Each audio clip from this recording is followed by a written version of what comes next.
I'll bet you're here to find out what social psychology means. Well, good news for you, I'm about to tell you.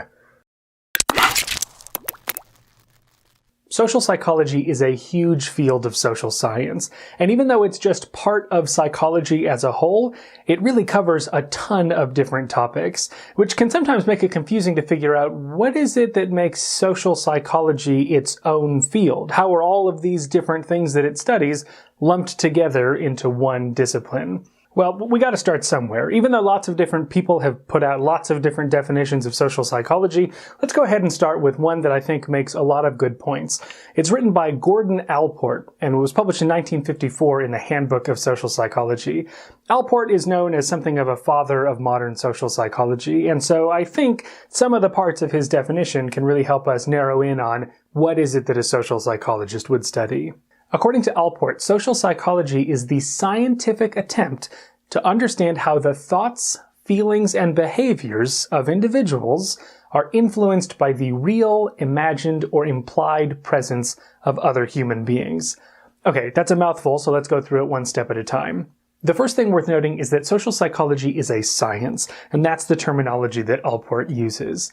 It's not just that social psychologists are sitting around thinking about how humans tend to operate. They're going in and trying to find answers. By conducting rigid psychological studies, we can understand more about what really happens when people are faced with various decisions. By implementing all the stages of the scientific method, we can understand something a little more concrete and reliable about psychology, rather than just people watching and coming to answers through that method. Another thing worth noting is that this is about the thoughts, feelings, and behaviors of people. We care about the whole range of experiences that a human person can have. Thoughts being the kinds of beliefs or expectations that people have about what's going on in the world.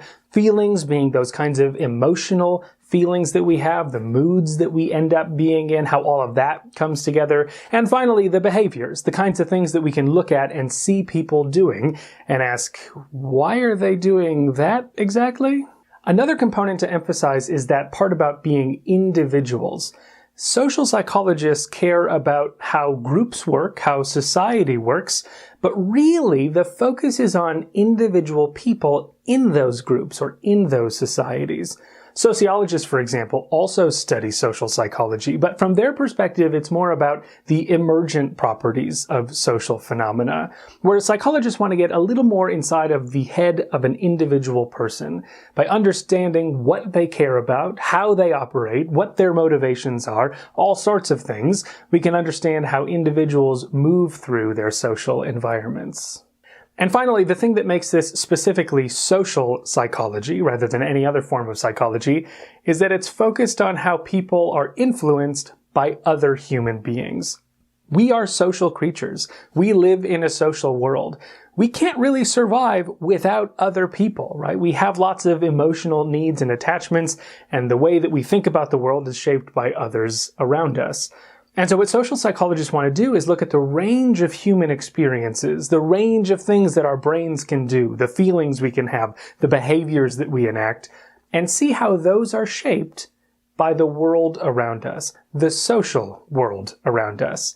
How we feel about who we are, our self-esteem, for example, is shaped by how we fit in with other groups. Our sense of the world can be shaped through persuasion and influence by other people. The feelings we have, the thoughts we have, the way we see other people, all of it is super social. And so, in the end, social psychology really cares about that social component, even though it can look like we're studying all sorts of different things. So there you go, a quick rundown of social psychology and what it's all about. It's a science, it's about individual people, it's about our thoughts, feelings, and behaviors, and it's about how all of that stuff is shaped by the social world around us. And now you know. Armed with that knowledge, who knows what you'll do, but at least you have a sense of what social psychologists do and why it's called social psychology. For more social psychology, subscribe to this YouTube channel, or go to beapeopleexpert.com and find new articles every week about psychological science.